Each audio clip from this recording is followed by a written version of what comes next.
Welcome back, everybody, to Watcher of All Things. My name is Kiki, and this is my podcast where I talk movies, TV shows, and all things entertainment. And today, if you are listening to this, I am unfortunately dead. No, I'm just joking. I'm still on vacation. Right now, it is, Monday, August 11th? I am probably on a bus to Vienna, or I am already there. I'm leaving Zagreb, going to Vienna. Very excited. Never been there. It's always been a bucket list city, so I'll post a video from Vienna. I'll send you a postcard, and it's going to be a lot of fun. But the matter at hand today, what are we doing? It's episode 82. It's part 2 in the Letterboxd Four Favourites series, where we are going to be talking La La Land. One of my absolute favorite movies of all time. I recommend it to anyone, especially musical lovers who haven't seen it. Absolute banger. I cannot wait to talk about this. Before we get into the movie, of course, couple things to plug. You can go and enjoy my YouTube videos. I have monthly videos on my YouTube channel if you want some entertainment while I'm gone. Follow me on the socials, all that good stuff as well. How is this episode going to work? Well, it's going to be like any other episode where we do a non-spoiler section and then a spoiler section. The non-spoilers, I know this movie is 9 years old, 8 years old. So if you haven't seen it, you haven't seen it. But at the same time, I think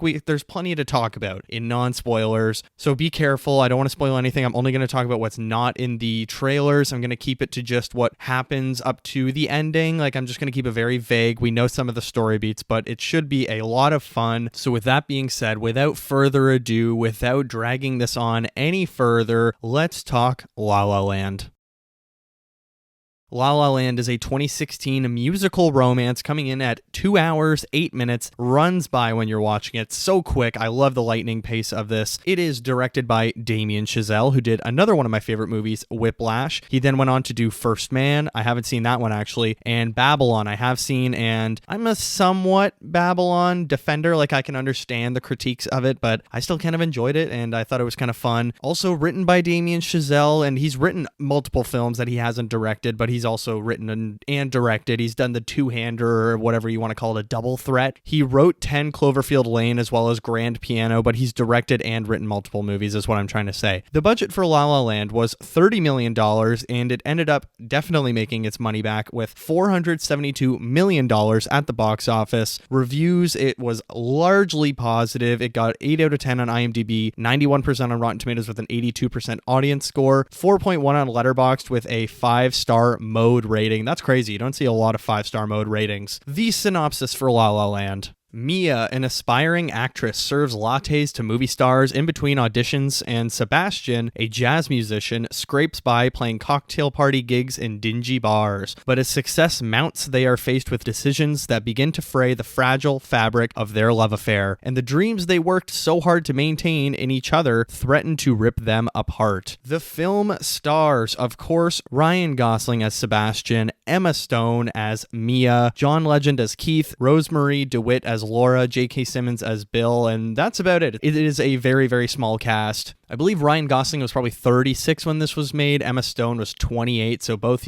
still in the earlier parts of their career, somewhat. Ryan Gosling definitely had some success and was starting to be taken seriously with his last 5 roles before this. But Emma Stone, this is a mega one for her, and I remember when all the Oscar nominations and everything like that came around, it was just fantastic to see. But let's talk La La Land, okay? Enough messing around. Here are my initial thoughts. La La Land is one of my very favorite movies because not only does it have an outstanding soundtrack, performances, and direction, but the story is genuinely life-changing, and I think it's very affirming for some people, or I think it validates a lot of feelings that people can have in this world about relationships and striving for success, and maybe relationships with two artists in them, or two people that are creative and chasing down a dream. I've thought about this movie probably every few weeks since it came out, since I first saw it in December 2016. It is a movie I constantly think about. It's referenced everywhere. I feel like online you see someone posting about La La Land at least once a week. It's a certified classic. It was an instant classic, and I loved it so much right away. I remember bawling my eyes out at this movie, and it left such a strong effect on me. I just want to talk about Ryan Gosling and Emma Stone because I don't think any of the other performances are really worth mentioning, because it is a very focused movie when it comes to the narrative and the character arcs. It is extremely hyper-focused on these two in our main pair. Ryan Gosling is Sebastian. I really love his role in this film. It's maybe my favorite Ryan Gosling role, just above Drive.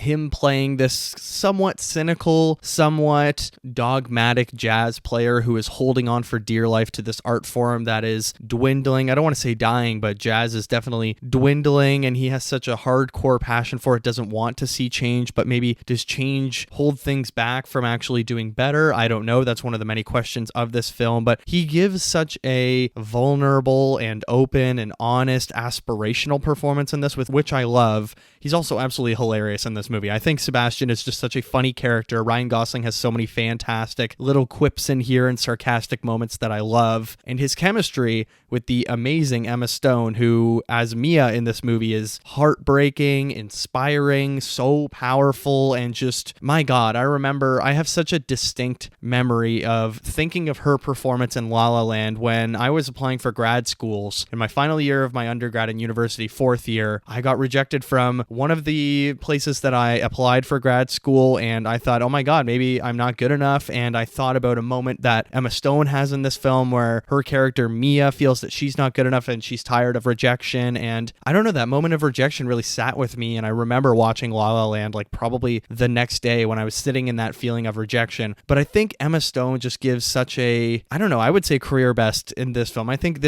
her performance here is better than Poor Things in my opinion, and it's just so mind-blowing to me, the dynamic relationship that they bring to the screen and how honest it is. And I do think that this is how relationships actually are in the real world. Like, there's the magical elements, the difficult elements, and the arguing and pushing each other and miscommunications, and I just loved how these two performances and these two characters feel so lived in, and like they are real people that have been around, have experienced things, are trying to actually do something real. And they're two of my favorite performances ever in film. And the story as well. La La Land, the story is ultimately a dreamer movie. It's a warning, it's a motivator. It makes you realize it can be done, what it might cost, what you need to do to reach the mountaintop. And it's a very honest depiction of not only the artist's journey or the artist's wish for success or maybe some stability and consistency, but I think honestly any career or anyone that is a job where you have to put yourself out there and you maybe have to go to a lot of meetings and interviews, or you have to constantly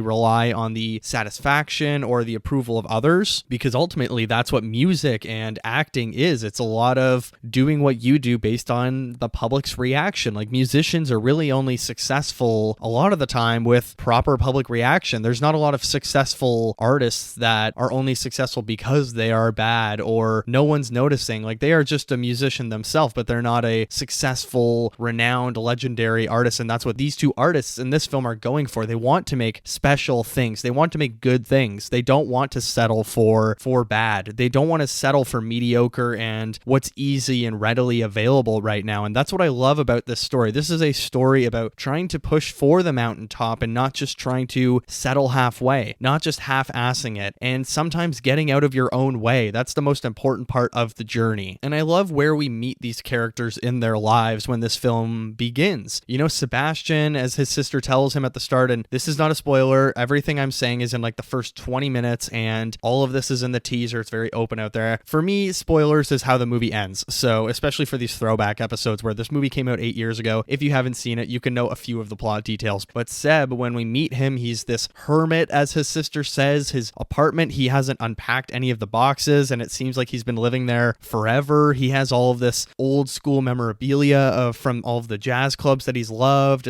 including one that's just closed and he's obsessed with. And I love that. It's just like this den of obsession. And you can tell this man is a perfectionist. He doesn't want to do things that are below perfection. And same with Mia. She is living this classic actress lifestyle where she has roommates that all work in probably the film industry. I think two of them are actresses, and then one of them might be a producer of some kind, because she says, oh, I can get you a meeting, blah, blah, blah, or something like that. So I love where we're meeting these two artists in their journey. They are maybe getting consistent work, or maybe either of them are close to giving up at that point. And I like when we meet characters in their journey who are close to giving up. Ironically, to me, this movie has a lot in common with The Batman, which we talked about last week, that when we're meeting our heroes or our main characters, we're meeting them at a very difficult time where everything is kind of on a knife's edge, I guess you could say, that they could keep going. They're not having the effect or the impact that they wanted, and they're starting to question whether this is all actually going to pan out, or is it time to throw in the towel and admit maybe I can't do this. And I do think Sebastian is sort of at that point at the start of the movie. He's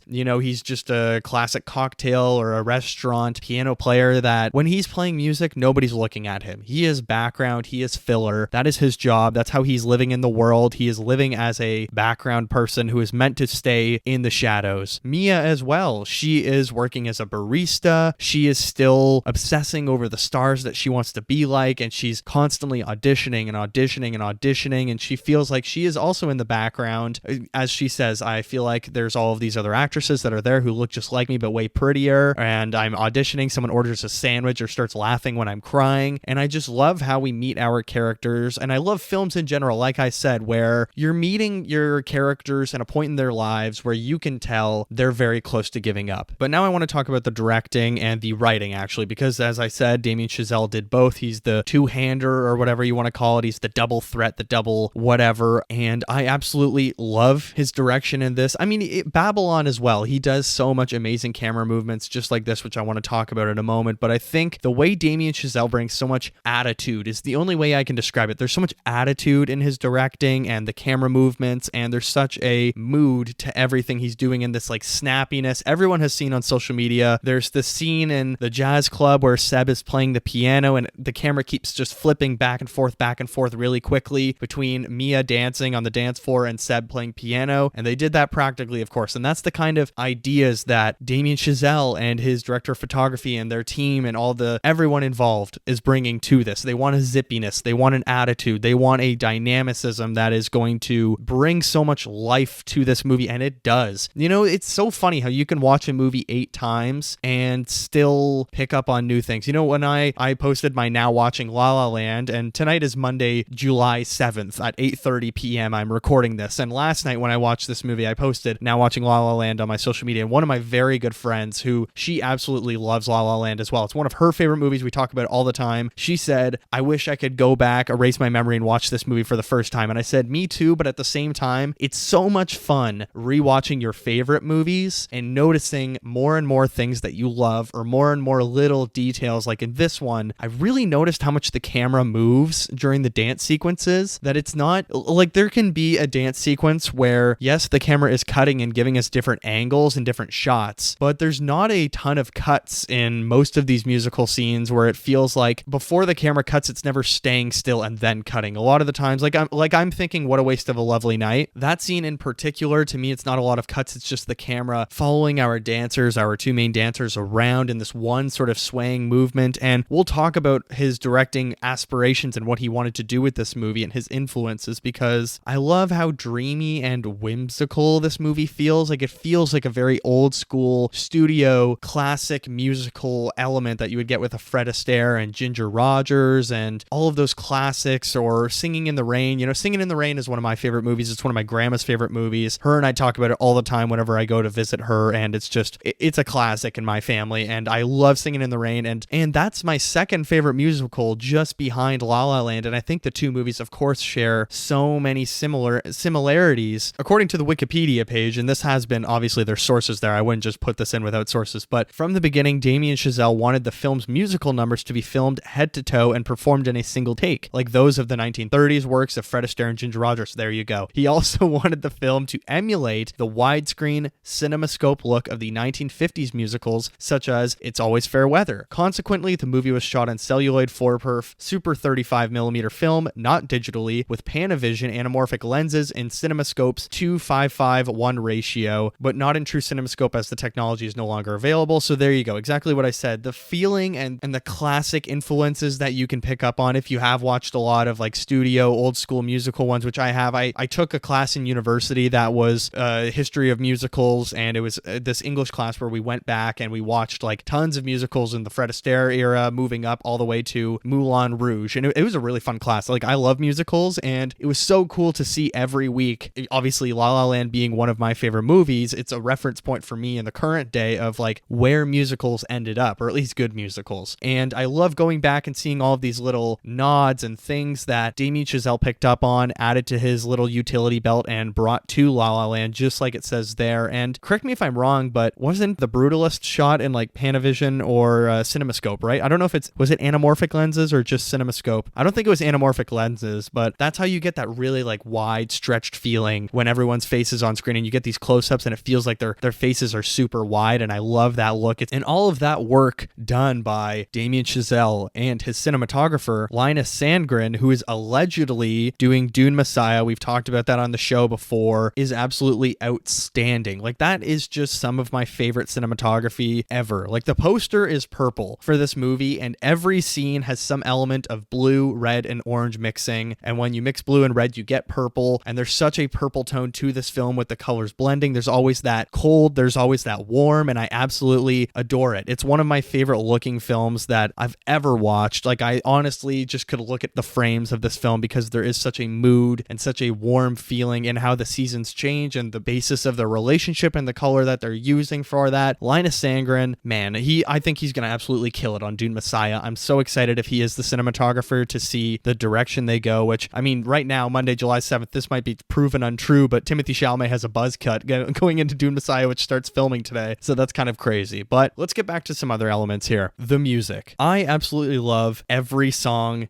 in this movie, no matter what it is, including the John Legend song, because he does show up in this movie, as I said, as Keith, that they play on tour. My favorite one is no doubt City of Stars, when they play it for a second time and it's Mia and Sebastian singing it. But the music in every element is just such, I don't know, it's just there's so much contemplation to it and patience. And then there's these big energetic numbers, like whether it's Engagement Party and they're just using the little piano playing and stuff like that. And it's so gorgeous. I can listen to this album over and over again, just like with the Batman soundtrack way back when they were still doing, I think, the earliest version of Spotify Wrapped. I don't even know what year Spotify Wrapped started, but one of my most listened to albums or whatever on Spotify way back in 2017, right after this came out, was the La La Land soundtrack. And I remember I was doing 2 plays that year in high school for our high school theater, and I remember just like before shows listening to the La La Land soundtrack over and over and over again, because I don't know, it just gave me like this artistic fuel of like, oh, I want to be someone that's striving for something cool artistically. And I mean, I was in high school. It really didn't mean anything. It's not like I pursued a career in acting. I was just like, I want to do this to the best I can, because we were doing 2 comedies, and I was like, I want to be as funny as possible, and just like remembering everything that they go through in La La Land and wanting to be the best in your craft. Don't settle for less. Every time I listen to this album, there's little things, and it's like I said 5 minutes ago, when you watch your favorite movies over and over again, you pick up on these little things that just add to why you like it even more. It's very rare that, I don't know, I watch a favorite movie and I go back and I start nitpicking more and more. If anything, on my favorite movies, I go back and I feel comfortable, I feel cuddled and loved, and I feel like I'm at home with this movie because I love it so much. And there's these little things that I just pick up on. I mean, the opening number, Another Day of Sun, is such a fun way to start the film, where it's just like everyone talking about the aspirations and having to leave your lives behind, and everyone on this like common goal of trying to chase that crazy thing that's indescribable, or chasing your craft and chasing a life or whatever it may be. I love Another Day of Sun. And then there's just, I don't know, like any good musical, whatever it is, of course, all these songs are, it's not a jukebox musical. What's the opposite, where it's just like original songs? I should know this because that was part of my class, but you know, I forget things. I had a concussion. Okay. I had a concussion like 6 years ago. Sometimes I forget things, but I like that all of the songs in this movie are original, and just how important they are to every single scene, and how I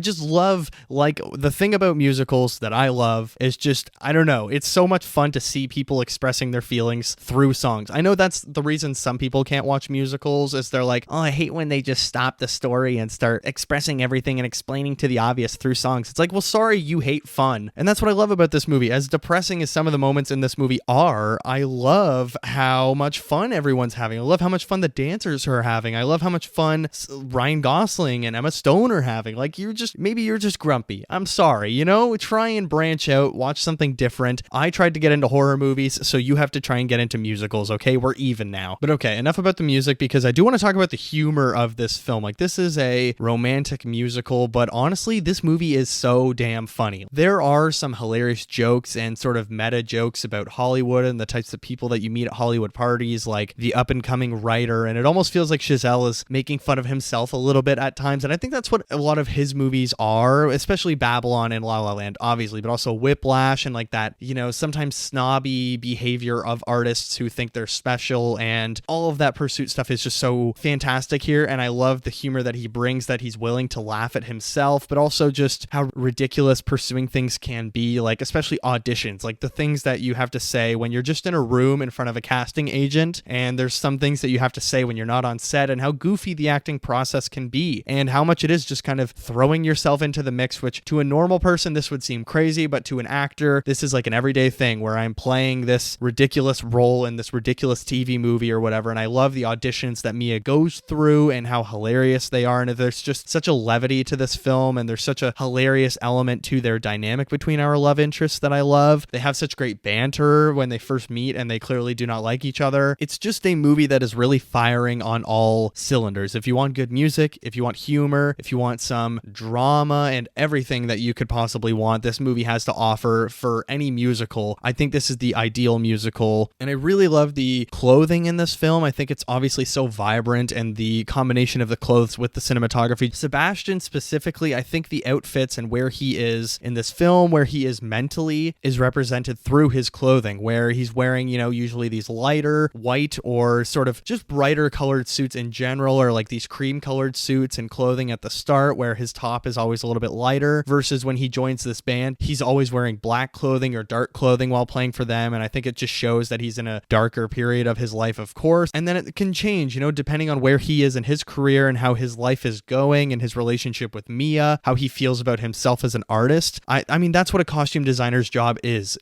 That's what a costume designer's job is. Use the costumes that the characters are wearing to represent the mood, represent the story, and use it as a story device. It's not just there because, well, they have to wear something. No, what they're wearing shapes the character just as much, and physically, specifically the actor, what they're wearing forms their performance. If he was wearing sweatpants and a Who Farted t-shirt the entire movie, he would be a very different character, and he would act a lot different, and he would carry himself a lot different. But he's not. He's dressed like a classic jazz guy. He's dressed like a very classy dude, and everyone would look at him and say, this guy clearly knows class, or he knows how to dress well. And same with Mia. Like, a lot of the stuff she's wearing is very businessy, and I don't know, it's so interesting how they deploy the costumes of this film to really shape our characters and show the part of the journey that they are on and how they meet. So at the start of the movie, obviously it opens with Another Day of Sun, and Mia is going over her lines, and Sebastian's behind her in traffic. He honks the horn, revs out in front of her. She flips him off. That's their first interaction. Second interaction is at the bar when he just breezes by her. Then their third interaction's at a party, and that's where they start to bond a little bit. And I love that this movie employs the classic, they don't like each other at first and they fall in love after actually getting to talk to each other. And sometimes it's not first love at first sight. I like movies where it's love at first sight, but sometimes it's nice to have the complete opposite, where it's like, oh, they do not get each other. These two people are not compatible. But then when they start talking to each other, they realize like, oh, you're an artist. Like, I get it. It sucks. And he's at a party playing in a shitty like 80s cover band, and she's kind of making fun of him a little bit to kind of get back at him for being rude that night. And then once they start chatting, he's like, oh, so what do you do? She's like, I'm an actress. And he's like, anything that's here. And the way she says no, I think he immediately realizes like, oh, she's like me, where she's not doing that great. And clearly she's not that proud of it. Like, I'm not that proud of what I'm doing right now. And I think there's just like this instant attraction there that takes our story away, and we kind of run with it from there. And it's just amazing to watch. And also she has a boyfriend at the start of this movie, which is fun. And that's a whole other hurdle. And there's just so many little things that are thrown at their relationship and thrown at the way they interact and how they fall in love, how they meet. All of that stuff is just like one of my favorite love stories in cinema. But just another specific language thing or description thing that I want to talk about in this film is how Seb talks about jazz music. Him and Mia have a very different idea of what jazz is. When they meet, she hates jazz music. She says it's something that, when I grew up, my parents or whoever would be at the gathering would throw this crappy jazz radio station on in the background. And that's what it was for a long time for everyone. It's just jazz background music. And he says it's not meant to be relaxing. Like, jazz is not relaxing. It's conflict. It's brand new every night. And he starts pointing out everyone at this jazz bar that's playing in this band, how they're all kind of hijacking the song at different times, and they all have to, it's improv and it's different every night, like he says. And I love that, how this movie actually breaks down what jazz music is and how it's not boring. It's not meant for the dentist's office. And there are criticisms maybe from some jazz fans or jazz musicians that this movie does not have that much jazz, but at the same time, it's a musical. I think it has tons of jazz music in it, so get over it. And Seb's sort of relationship with jazz dying scares me every time I watch this movie, because it's sort of sometimes how I feel about movies and TV shows, that some people, well, maybe not TV shows because everybody's watching TV right now, but the movies and movie theaters, to me, that's how jazz is in this movie. Is it's kind of dying a little bit, or it's on the decline right now, and it scares me because people are less and less interested in it, and someday our movie's just going to be this little thing like jazz where it's just a smaller corner of a larger market instead of being the big main thing. I hope we never get to that, but I don't know. Seb's fears and his worries and how dogmatic he is with jazz music is how I relate to films, and how I'm someone that has a tough time welcoming new things in the film world. Or if you've listened to the podcast for a long time, just listen to my Brutalist episode where, wow, another mention of the Brutalist, but listen to my Brutalist episode where I talked about them using AI, or anytime we talk about AI, I hate AI so much. I hate ChatGPT. I hate all AI. I straight up do. I don't care if the entity comes after me for saying that. I just do. I think it's lazy. I think it's sloppy. It's just, to me, I don't like using it. I think it's training you to not think and do things yourself. Sure, I will admit there are, of course, things with AI. Okay, this is not about AI, but I'll finish my thought anyways. There are things about AI that, yes, are going to make a lot of people's jobs easier, just like car manufacturing did with robots doing it on production lines. And now we've shrunken the workforce from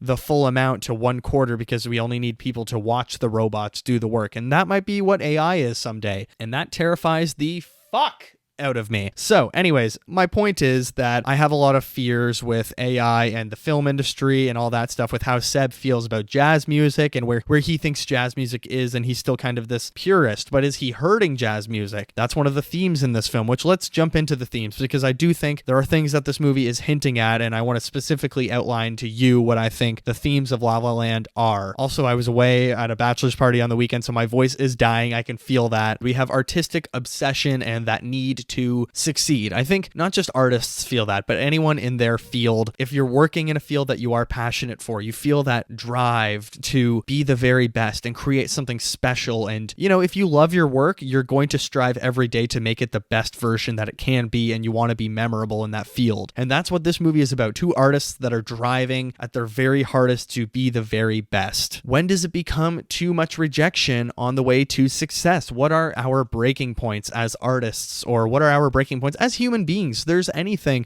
People that are on a job hunt, that is a lot of rejection. As someone that was unemployed, applied for jobs for 5 months, I know how difficult it is out there, and rejection. And that's something we all face in our lives, is rejection, and it's very difficult. And that rejection that I talked about earlier, where I wasn't accepted to this one university in Ontario, and I started crying, I was very emotional, I started questioning, maybe I'm not fit for grad school, maybe I'm not the ideal person that they would want in grad school, but there was something better for me waiting right around the corner. And that's what I get from this film as well. Without spoiling, changing for your significant other, even if they don't ask you to, that miscommunication and sometimes shifting yourself for what you think your partner would want, but they like the original version of you sometimes. There's just so much I love about this movie and what it says about relationships, and how, all of my movies that I'm going to be reviewing are kind of bittersweet endings. That is my favorite kind of movie, is a bittersweet ending, and that's what I'm all about, because I think life is very much bittersweet. There's always something that is negative about every situation, but you can look at the positives and look at what did you take away that was the best part. I sound like a motivational speaker right now. My God. Good afternoon, Detroit. Today we're going to climb the pyramid together. I wouldn't want to be like a Tom Cruise Magnolia motivational speaker for the right-wing sex god type thing of respect the cock. One of the craziest movies ever. Watch Magnolia. Great movie though. But you know what I mean? I think some of the best movies in the world are always just bittersweet, where maybe we don't get the thing we thought we wanted and it's another thing, and our expectations are subverted, or the main thing we were chasing after this entire time isn't worth it, and we actually go for this other thing, but it's just as great, and it's kind of bittersweet. So what was this movie's legacy after it was released? Well, obviously it was very well received. It came out at a perfect time before the award season run, and that reflected in the award show nominations that it got. It was nominated at genuinely every award show possible, but obviously the big one at the 89th Academy Awards, La La La La Land received a leading 6 awards, namely Best Director, Best Actress, Best Cinematography, Best Original Score, Best Original Song, Best Production Design, as well as Best Picture, Best Actor, Best Original Screenplay, Best Film Editing, Best Costume Design, Best Sound Editing, and Best Sound Mixing. Now, if you hear La La Land and the Oscars, you probably think of a very memorable moment, just like I think about it, a night that absolutely devastated me, where La La Land obviously nominated for Best Picture. The final category of the night, Best Picture, comes up, and it's La La Land, the big winner. I believe it was Warren Beatty announcing the category, and oh, what's going on? Everyone's confused. The producers are coming out on stage. Jimmy Kimmel comes out on stage, and it turns out Warren Beatty read the wrong name. Moonlight won Best Picture. Another movie I absolutely loved. I actually watched it for a film class in 2018, and I remember I hadn't seen it yet by the Oscars, so obviously I was devastated that La La Land lost, but what was devastating for me was, imagine having your name called for arguably the biggest award of the night, Best Picture. Your movie is the movie of the year, the one that everyone is going to remember that year, or the one that everyone's going to remember at the award show that year, and then it's just taken back from you in 20 seconds. Luckily, everyone was super nice about it. Obviously, they were pissed at Warren Beatty, they were pissed at Jimmy Kimmel, they were pissed at the Oscars. Ryan Gosling was laughing on stage in the background like he would be, but it was a huge mix-up.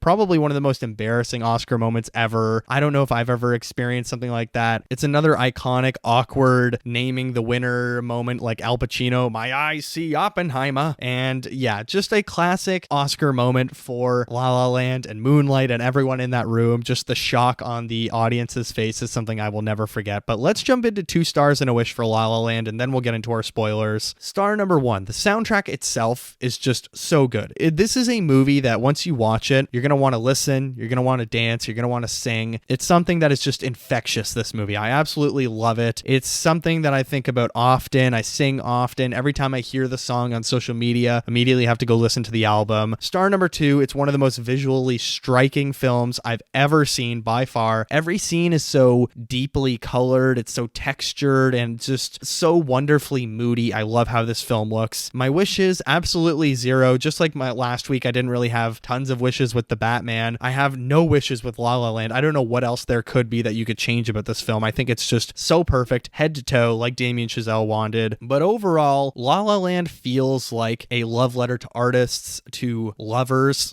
to jazz. It's just exceptional. I think it's one of the defining movies of the 21st century. It's an easy 5 out of 5 stars, but let's move into spoilers.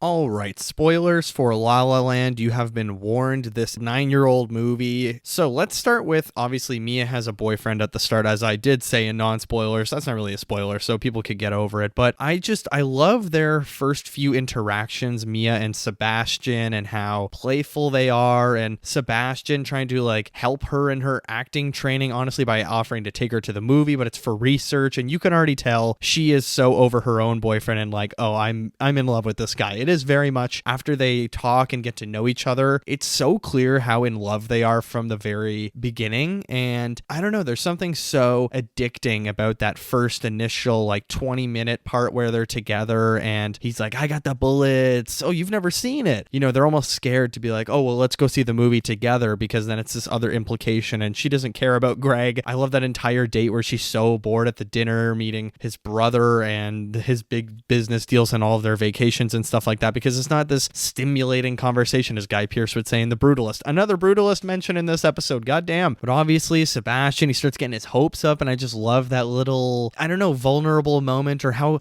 small he shrinks when he thinks she isn't coming to the movie, and he's just sitting there, and he's outside with his ticket, but then he comes inside, and he's just sitting there waiting and looking around, and he just has such the sadness of oh man, I really wanted her to be here, and you can tell how hooked he is on her right away. And meanwhile, she's sprinting there, and you can just tell how fast both of their feelings come on once they get to know each other, and after that first dance of what a waste of a lovely night. Now let's talk about the auditorium, or the Los Angeles, the Lookout, Telescope. What's that big place? I've only driven there. I've never been to LA. I've only driven around Los Santos or whatever on GTA. So I've kind of been there in a way if you think about it. They're dancing around and it's this dreamlike sequence where they're literally floating through the stars and it's the city of stars. I love that so much because it's that whimsical, dreamy feeling that I was talking about that we get from Damien Chazelle in this film. But specifically, their relationship is literally on cloud nine. Like they are dancing in the stars with each other because they're so smitten. They're so obsessed with each other. And I just love how early and how quickly it all comes on. And I like that this movie isn't afraid, like all the great musicals, it's not afraid to kind of go into this other reality or this other type of environment. It doesn't want to just stay on the ground. It doesn't want to just stay as realistic as possible or whatever and stay on Earth. Like it's not afraid to go to the stars. It's not afraid to go into this other entire realm filled with colors. Like I'm thinking of Singing in the Rain, obviously, because I think about that movie all the time. But it's so much fun when movies transport you to another place and it's just so whimsical, you know? And then they kiss, they are dreaming together and dancing through the stars together. And then obviously it's not actually happening. They float back down and they're sitting in their chairs with their first kiss. And that's when we get that just stupendous, lovely, cute summer montage. Great song, but also it's just so much fun seeing the relationship grow and develop, that they are truly pushing each other and they are, you know, the happiest of times. And is it a honeymoon phase? I don't know. I think it was maybe, you know, considering how the movie ends, maybe it was, but at the same time, it feels so special and it feels so real and right. And it's how these two should be together. And it's just, oh man, okay, we'll get to the ending in a little bit because I can't watch this movie without crying. But still, you know, I want to talk about their paths to success because obviously they're both successful in this film and success looks different for every person. And maybe sometimes success doesn't look like how you thought it would. And it's interesting because Seb, he thinks he's selling out by going to play in Keith's band when, you know, it's a steady paycheck and it's a stepping stool to get his own club. And Mia tells him, like, I didn't want you to take that job. You didn't have to, but why don't you just, you know, stop it and you can go and open your club with the money you do have and people will come and it will be great. He's also saying, like, well, you're doing your own show, like, don't give up on that and all that stuff while they're arguing. And I love how heated that argument says, and they just say stupid shit to each other. And in that moment, Seb, I think he really feels stupid or naive that he has changed so much about his life and Mia has never asked him to do any of this. But his path to success is he thinks he has to sell out to get success. Mia takes this huge individual gamble of taking kind of the less guaranteed successful road. She doesn't have that version of Seb's where he can go to an old friend or an old bandmate or whatever and be like, yeah, I'll play your crappy music and it'll be a steady paycheck and that's what it is. And maybe someday I can do something greater and move on to something greater. Whereas Mia, she does her one-woman show and it's a very different version of that path where she has to take maybe the less smart option of, you know what, I'm going to stop auditioning for a little while. I'm going to write my own little play. I'm going to play it at this theater and hope people come, which they don't. And she feels shot down. But then there's, you know, that huge montage between the two of them where they're both starting their new jobs. She's obviously writing away. She's rehearsing. She's setting it up. She's sending emails to agents and casting people across Hollywood, across town or whatever to come watch the play. And then Seb is very unhappy playing his music, although you can see, like, wow, to anyone else, this would be the perfect lifestyle, that you're playing in a band that sells out shows, photo shoots and albums and all this stuff, and you're going on radio shows or TV shows or whatever, and, you know, you're kind of famous, or at least you're successful and you're popular. But that's not what he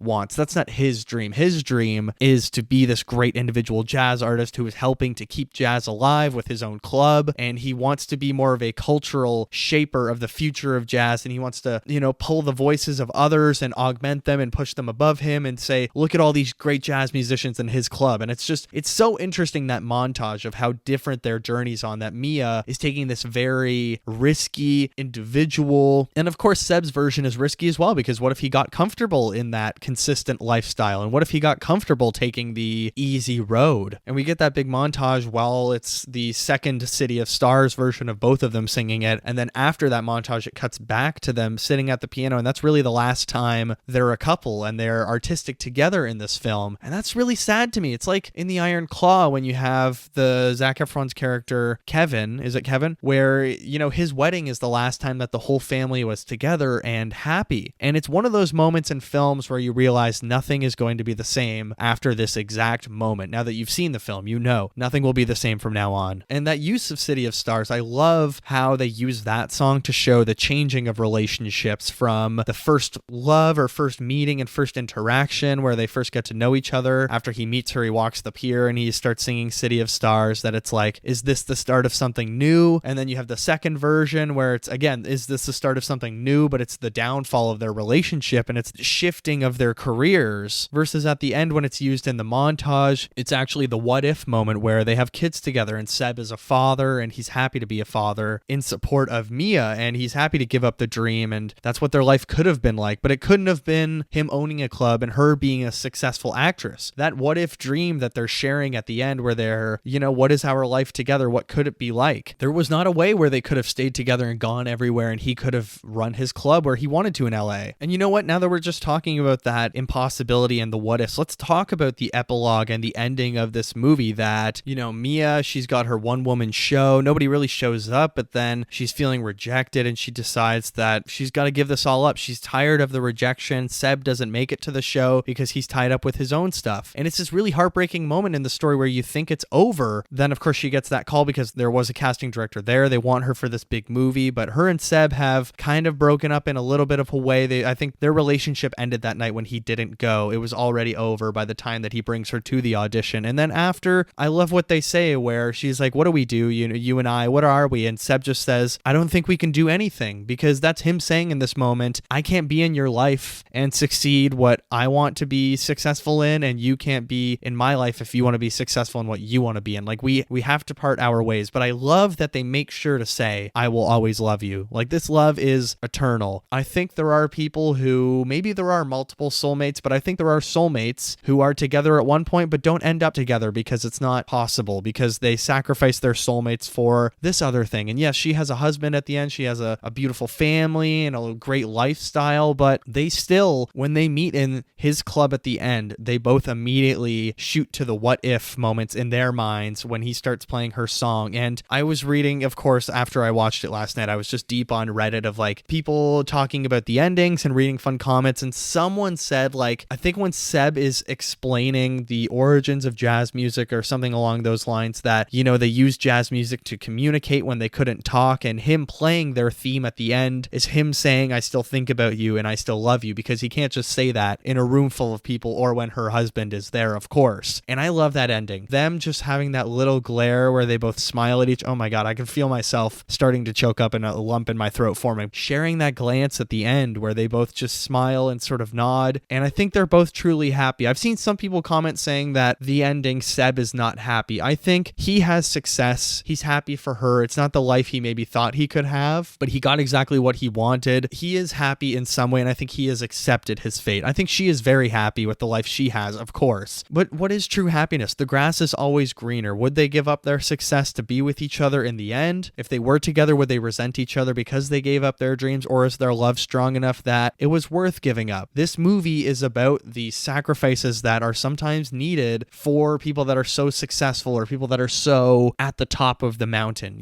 And it's not always perfect, and it's not always what you want in life. And I absolutely love that. I'll always love you. The epilogue just makes me want to die. And like all of my favorite movies, it's a bittersweet ending. Like the Batman, it's a sad moment because he realizes, like, I have to keep fighting even if it kills me. Dune Part 1, it's a very bittersweet ending because Paul has given into this prophecy and he's a part of it. But it's cool because he's met the Fremen and oh yay, they're safe and they get to be alive. But it's like, no, this is only the beginning of the downfall. Hunt for the Wilder People. Well, I mean, Hunt for the Wilder People we're going to talk about next week, and Drive in our final week. We'll talk about bittersweet endings, but there is just so much that I absolutely love about La La Land. It's one of those movies, genuinely, I could talk about it for hours. I can't talk about it without crying most of the time, but it's just one of those movies that is a once in a lifetime movie in my opinion. And I think that's all I really have on the spoilers for La La Land. Like, it's just such a fabulous ending and shows the sacrifice of some of our greatest artists in both the real world and in movies. But that has been La La Land.